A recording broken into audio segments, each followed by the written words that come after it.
Did you know? What you call misfortune might actually be a result of your own choices. It sounds harsh, doesn't it? But that's the shocking essence of Alfred Adler's ideas, one of the three giants of psychology. The book we're diving into today is The Courage to be Happy, the sequel to the phenomenal bestseller The Courage to be Disliked. If The Courage to be Disliked teaches us how to break free from the shackles of interpersonal relationships and gain intellectual independence and freedom, then The Courage to be Happy aims to answer a grander, more ultimate question. After attaining freedom, how on earth can we move toward happiness? It's like a scalpel, no more cheap emotional chicken soup, but a cognition-shattering dose of medicine, precisely cutting through the layers of pretense we wrap ourselves in, confronting the core issues of our lives.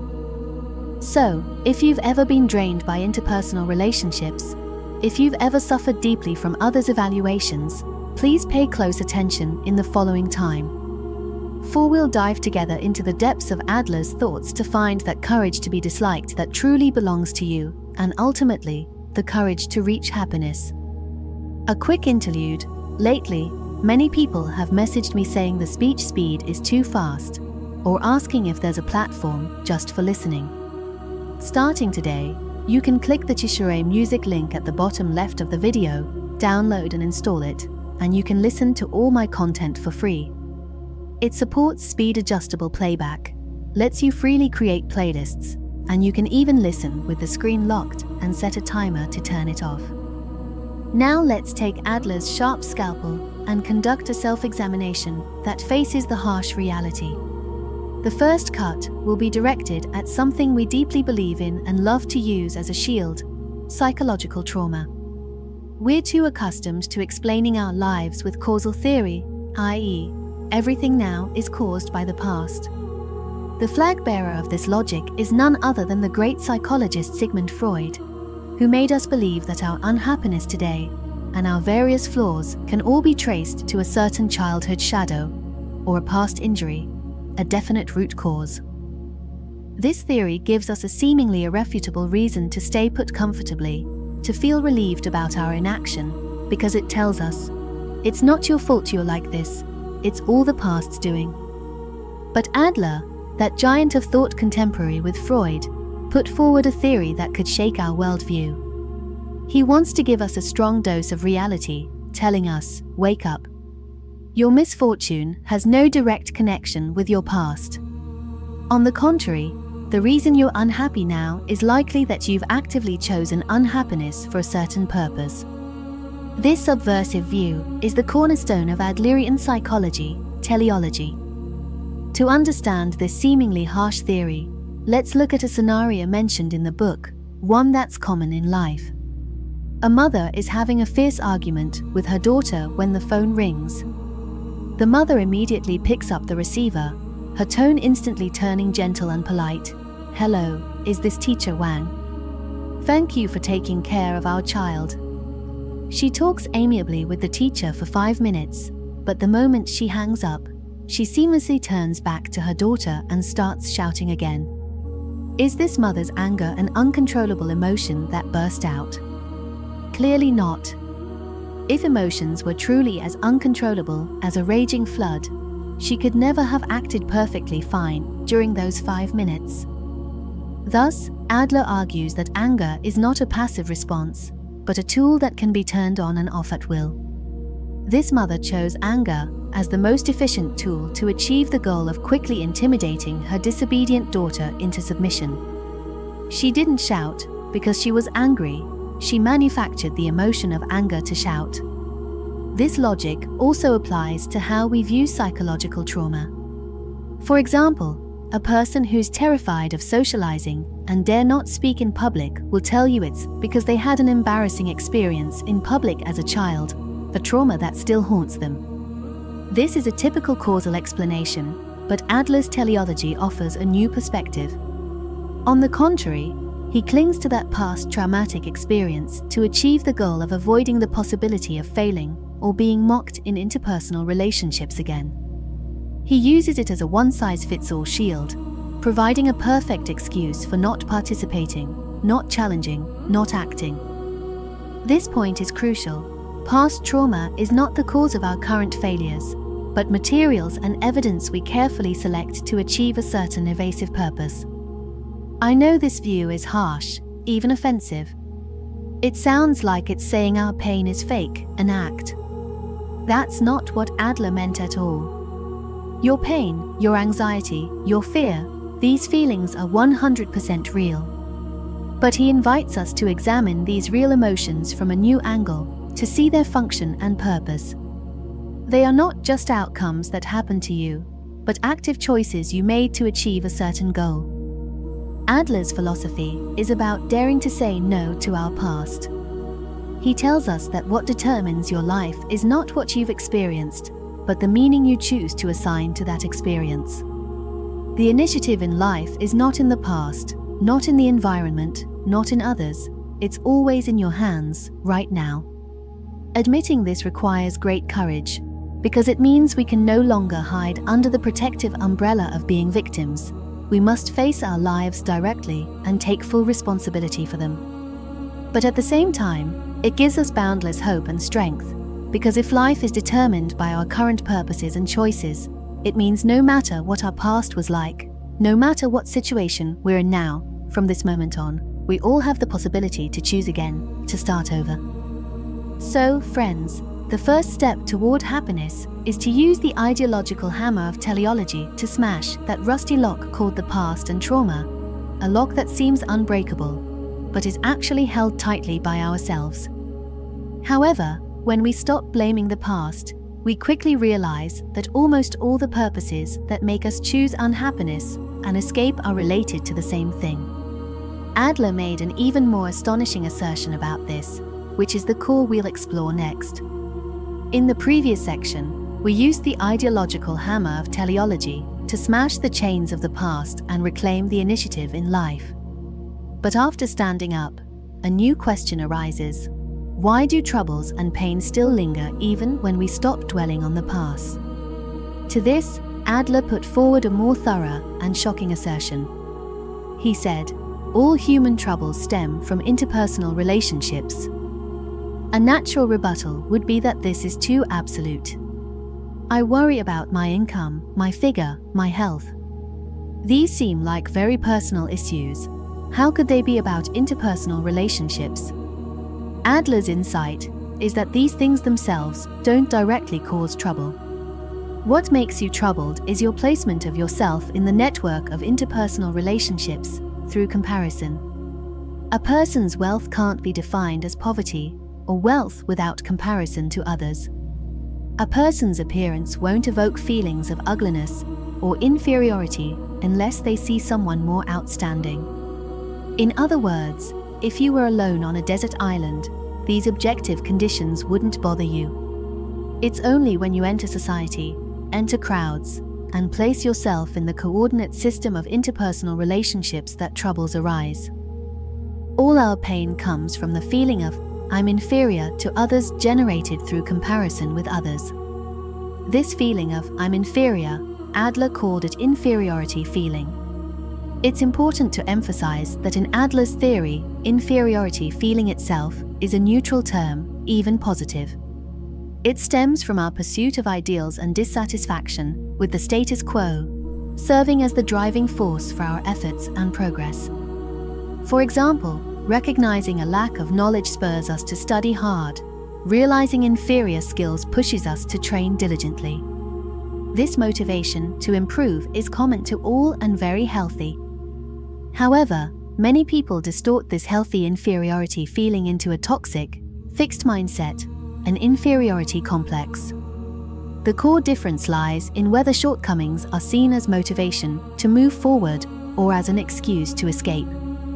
A person with inferiority feeling thinks, precisely because my education is low, I need to work harder to prove myself. A person trapped in an inferiority complex thinks, since my education is low, I'll definitely fail at this, so I might as well give up. The essence of an inferiority complex is magnifying one's own weaknesses infinitely and using them as reasons to avoid the tasks and challenges life presents. It's a stance of surrendering before the battle even begins. And this mindset stems from a highly destructive false belief we're taught from childhood, that life is a competition. Guided by this belief, from school to work, we're always on an invisible racetrack. Everyone around us, classmates, colleagues, friends, even relatives, are unconsciously seen as competitors. Life becomes a zero-sum game where you either win or lose. On this track, our happiness becomes extremely fragile because our sense of self-worth depends entirely on comparison with others. As a result, if someone is more successful than me, I feel like a failure. If someone is happier than me, I feel pain. We cannot sincerely celebrate others' achievements because their brilliance feels like a mockery of our own incompetence. In this mode, the entire world is filled with threats and others are hell. But what Adler wants to do is pull us completely out of this suffocating race, telling us that happiness in life is not a straight racetrack at all, but a vast, boundless plain. On this plain, we all have completely different directions and paces of progress. Some chase the sunrise to the east, some wait for the sunset to the west, some run, some stroll, some dance in place. Everyone walks on their own unique path. There is no unified starting line, let alone a single finish line. When the perspective shifts from the racetrack to the plain, the only meaningful transcendence is over one person, your past self. Once freed from the spell of competing with others and turning to pursuing self-transcendence, the entire world changes. Other success is no longer a threat, but can become your guide and reference. You will sincerely applaud your partner's happiness, knowing that their happiness does not take away from yours. This vast plain can accommodate everyone's success and joy. Thus, the world transforms from a hostile battlefield into a home where we can move forward hand in hand, and others become trustworthy partners instead of enemies. This is the fundamental path out of trouble. Withdraw from competition, let go of comparison, and turn your eyes, always looking outward, focusing on others' positions, back to your own heart, concentrating on the road beneath your feet. Now we understand that the root of all troubles lies in our mistakenly placing ourselves and others in a competitive relationship within interpersonal interactions. So how can we truly break free from this competitive mode and see others as partners? This requires mastering the most powerful and practical sword in Adlerian psychology. This sword is what we will discuss in the next section: separation of tasks. To resolve the troubles of interpersonal relationships, Adler gave us a sharp ideological sword, an ultimate solution. Master it, and you can cut off over 90% of life's troubles. This sword is the core and most practical methodology in Adlerian psychology: separation of tasks. These 4 words sound a bit academic, but their essence can be summed up in 6 simple characters. Mind your own business. Yes, it's that simple and direct. Adler believed that in interpersonal relationships, our pain arises because we always confuse what is our business and what is others' business. We often carry our own buckets to water others' fields, then complain why others' fields don't grow the flowers we want. At the same time, we often allow others to carry their buckets to water our fields, stirring our lives into chaos. So how exactly do we distinguish whose task a matter belongs to? Adler provided an extremely clear criterion. Think about who will bear the final consequences of the matter. Whoever bears the consequences, it is their task. Let's look at some specific scenarios, and you'll immediately see how useful this sword is. The first scenario, and the most common, is parent-child relationships. A child hates doing homework, procrastinates every day, and the parents are anxious like cats on a hot tin roof, nagging, yelling, even doing the homework for the child. As a result, the home is in constant turmoil, and the parent-child relationship is a mess. Let's apply the sword of task separation. What are the final consequences of a child not doing homework? Being criticized by the teacher. Poor grades. Failure to get into school. Who ultimately bears these consequences? The child, not the parents. So doing homework is the child's task. Then what is the parent's task? To provide a good learning environment, to give necessary guidance and support when the child asks for help, and to tell them the possible consequences of not doing homework. But whether to do it or not, the final decision lies with the child. Parents cannot overstep and interfere in the child's task. If you take on their anxiety and responsibility, they will never learn to be responsible for their own life. The second scenario is workplace relationships. You worked overtime for a month on a project, coming up with a plan you thought was perfect, but your boss just glanced at it and said, "It's okay," even criticizing it a lot. You instantly feel the world is collapsing, that your efforts were completely denied, filled with grievance, anger, even wanting to resign. Let's cut this with task separation, doing your best to excel at work. Whose task is this? It's your task. Whether you fulfill your duties affects your career development and self-identity, and you bear the consequences. But how your boss evaluates your plan, whether they like you, whether they recognize your efforts, whose task is this? It's your boss's task. Their thoughts are judgments based on their own experience, position, and emotions. That consequence is their own business. You can't control it, nor should you. The only thing you can do is excel at your own task. How others evaluate you is their task. You can't interfere even 1 millimeter. Separate these two things, and your heart will instantly gain great peace. The third scenario, and the most tangled, is intimate relationships. You love someone deeply, giving them your all, even wanting to give them the whole world, but they don't seem to love you as much. This plunges you into great pain and resentment. Let's cut this, my love for you, whose task is this? It's my task. Because this feeling of love is my own choice, all the efforts and emotions I put in are voluntary. But whether you love me, whose task is this? It's your task. I can't force you, control you, or decide for you. Understanding this, you realize that love is not a transaction. Your efforts don't entitle you to equal returns. I love you, that's my business, unrelated to you. Whether you respond to my love, that's your business, also unrelated to me. This sounds cruel, but it's precisely the only path to a healthy relationship. Now do you see the power of task separation?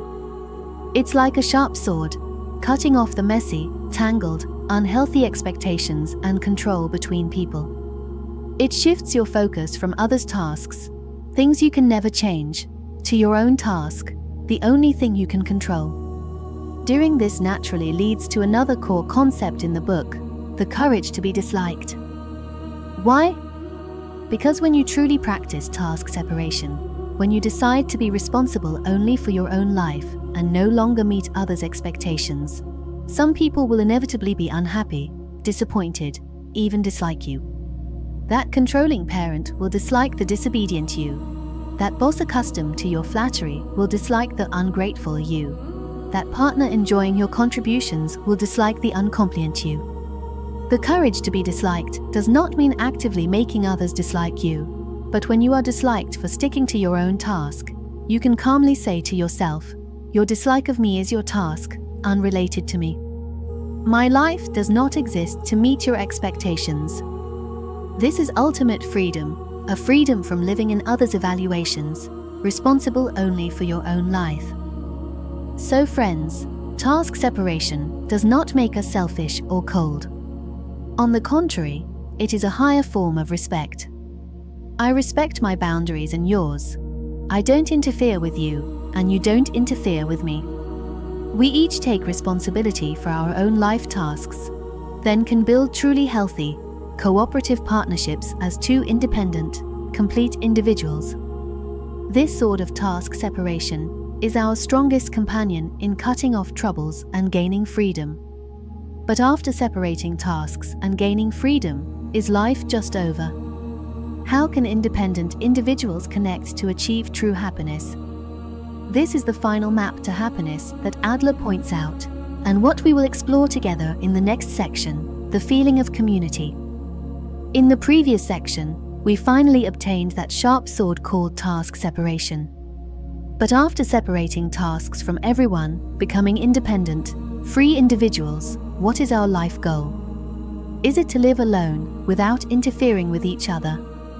Can one person's freedom eventually turn into one person's loneliness? This is precisely the biggest misunderstanding many people have about Adlerian psychology. They think task separation is the end, that Adler advocates a cold, each sweep the snow from their own doorstep. On the contrary, task separation is only the starting point. It's like a detox, removing unhealthy control and dependence from our relationships, so we can embrace life's ultimate goal with a healthier, more mature attitude. This ultimate goal, Adler called it Gemeinschaftsgefühl, a sense of community. This term sounds a bit academic, doesn't it? But it describes a state that lies deep in every one of us, a longing we can understand as finding our spiritual homeland.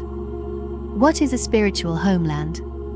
It's when you no longer feel like an isolated island in the universe, but feel deeply connected to others, to society, even to the entire world. You sincerely see others as partners, not enemies. You feel there's a place for you in this vast world, where you belong and are accepted. This is a sense of community. And Adler made a groundbreaking claim: all human happiness stems from this sense of community. So how can we find this spiritual homeland? Adler pointed out 3 essential paths, or 3 pillars that support the edifice of community feeling: self-acceptance, trust in others, and contribution to others. Let's start with the first pillar, self-acceptance. This is a term we've heard many times, but may never have truly understood. What is self-acceptance? Adler's definition is straightforward. Self-acceptance is calmly acknowledging the facts in matters where we are powerless. It's completely different from what we often call positive thinking. Positive thinking might tell you, I only scored 60 this time, but I'll definitely get 100 next time, a form of self-motivation. But self-acceptance tells you, I scored 60 and that's a fact. I calmly accept this result, then think about what to do next. See the limits of your abilities, accept this imperfect, unvarnished self. Don't lie to yourself or hype yourself up. The you who scored 60 is good enough. There's no need to pretend you're a 100 scorer. Because only when you calmly accept that you're at 60 can you steadily strive for 61. Accepting your imperfection is the first step to integrating into the community. For someone who can't accept themselves can never truly trust or accept others. This leads to the second pillar, trust in others. Note that Adler uses trust here, not the credit we often use. Credit is conditional. It requires collateral or guarantees from the other party. For example, when we take a loan from a bank, the bank evaluates our assets and repayment ability, that's credit. But trust is unconditional. It's an attitude of actively choosing to believe others in relationships without any strings attached. I know this sounds risky. Many would say, I've been cheated and hurt before. How could I ever trust others unconditionally? This circles back to what we discussed in the first section. From a causal perspective, distrusting others because of past hurts seems reasonable. But Adler's teleology would tell you, you're using past experiences as an excuse not to trust others, to achieve the goal of avoiding future hurt. Choosing trust or suspicion is your own task. Adler believed that if you always focus on whether others will betray you, you'll never build true partnerships. You'll only see others as suspicious and hostile. Choosing to trust others is a gesture of goodwill to build partnerships. You take the initiative to believe, and others may respond in kind. Of course, others might betray you, but how to handle that remains your task. Choosing to distrust the world because of one betrayal, or choosing to keep trusting others, the decision is always yours. Only when you bravely take this step of trusting others can you truly see them as partners. With self-acceptance and trust in others, we reach the most critical pillar, the final one leading to happiness: contribution to others. This is the core of Adler's view of happiness. Humans can only realize their life's value and find happiness when they feel, "I am useful to the community." Adler called this a sense of contribution. Crucially, this contribution doesn't need to be earth-shattering. You don't need to be a scientist, artist, or tycoon. It's enough to do small things for those around you, for this small community, from your own position. Cleaning the room to make your family more comfortable is a contribution. Doing your job well to help colleagues and clients is a contribution. Giving up your seat to an elder on the bus is a contribution. Even just living seriously without troubling others is, in itself, a contribution. More importantly, this sense of contribution is entirely subjective. It doesn't require others' approval or praise. Whether others say, "Thank you for your contribution," is their task. But as long as you sincerely feel, "I can do something for others, I'm useful to this family, this team, this society, even a little," you'll gain immense satisfaction and happiness. At this point, we can finally fully map Adler's vision of happiness. Supported by these three pillars, we find that spiritual homeland called a sense of community. We are no longer the center of the universe, no longer needing others' approval to prove our worth.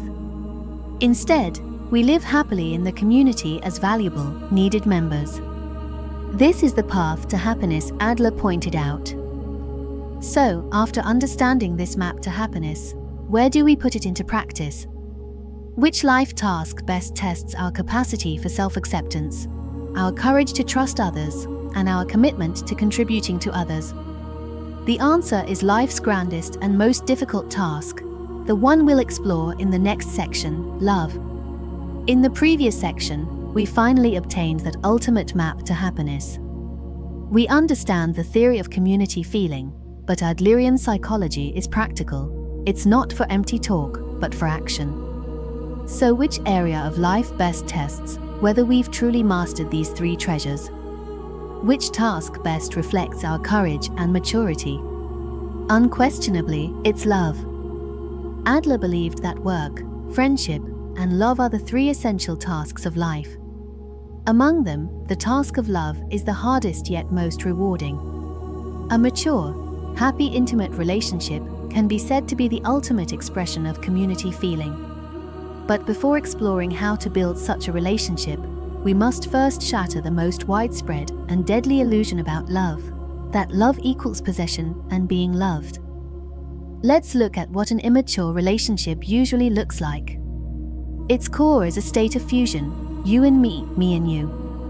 It sounds romantic, but in reality, it often means the loss of boundaries.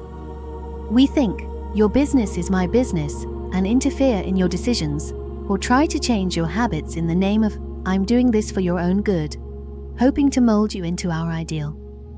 At the same time, we demand you take responsibility for our lives, expecting you to always notice our emotions and meet our needs. In such a relationship, there is no freedom.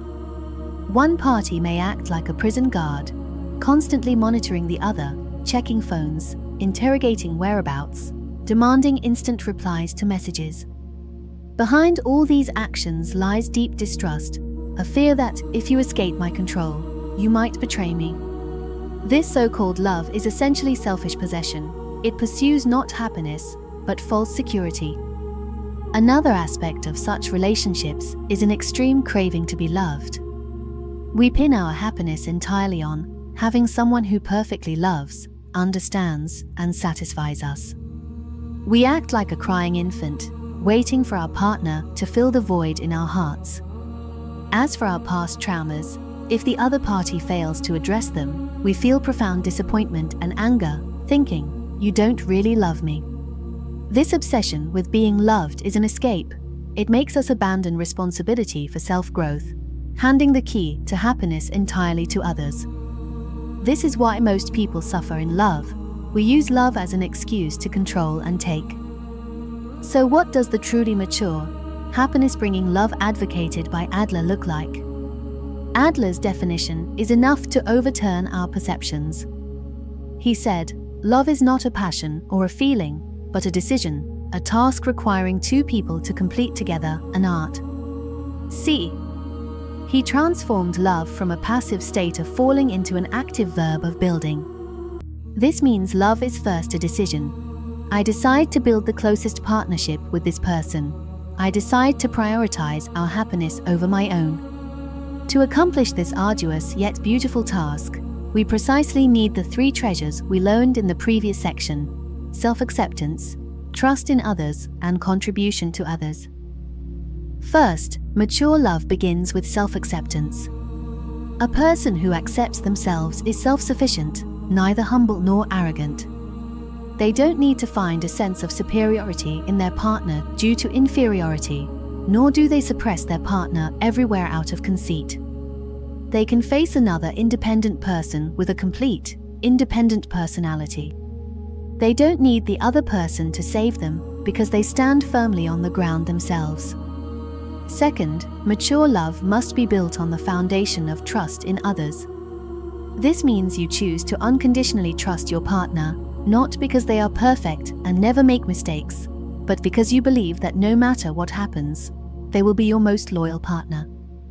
This trust makes you give up control and surveillance, granting the other person the greatest freedom. And only in the air of freedom can love breathe and grow.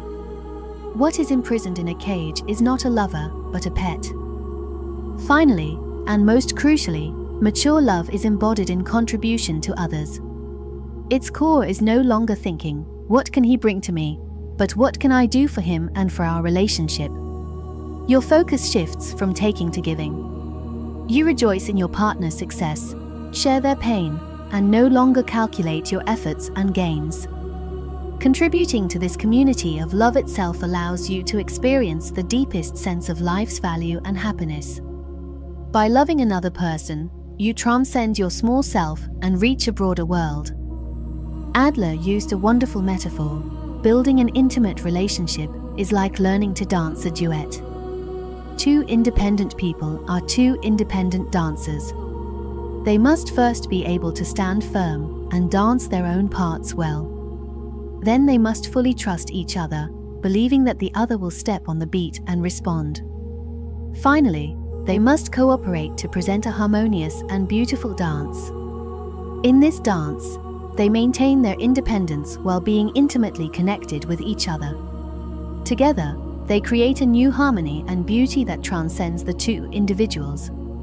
The name of this dance is love. So, friends, love does not end freedom. On the contrary, love is the ultimate expression of freedom. It is a free soul choosing to face life's greatest task together with another free soul. This requires not just feelings, but unparalleled courage. At this point, we have traversed the core of Adlerian psychology. We have smashed the locks of the past, obtained the sword of freedom, drawn the map of happiness, and beheld life's most beautiful scenery. Now, at the end of the journey, how do we integrate all this wisdom into every ordinary yet real day starting from today, from this moment? This is the topic we will explore in the final section, dancing our life in the present. Friends, we have reached the end of this intellectual journey. Together, we have smashed the locks of the past, obtained the sword of freedom, and drawn the map of happiness. Now, only the last and most important question remains: then what? How exactly should we live? Adler's answer is simple yet profound.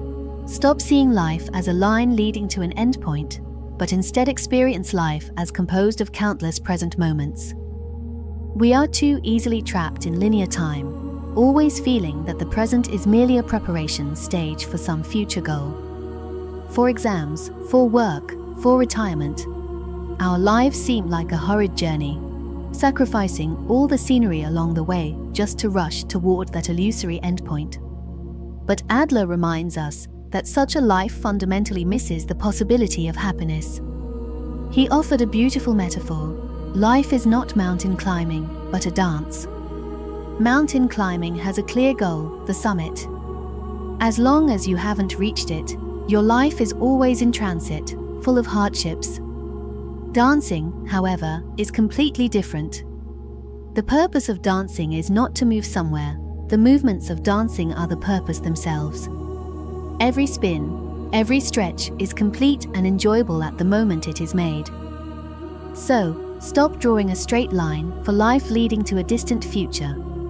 Our life is a dance party, and happiness lies in every moment of wholeheartedly, joyfully dancing the current dance. This means using teleology to see your true intentions when thoughts arise, using task separation to maintain each other's boundaries in relationships, granting the other person the freedom of respect, and when feeling confused, taking contribution to others as the direction of your dance steps. Even trivial things can make you feel your own value. When you live this way, you will find that life has no past or future, only a series of continuous moments called the present. In each moment, you are completing, you are arriving. Adler's philosophy ultimately points to a deep-seated calm in the heart.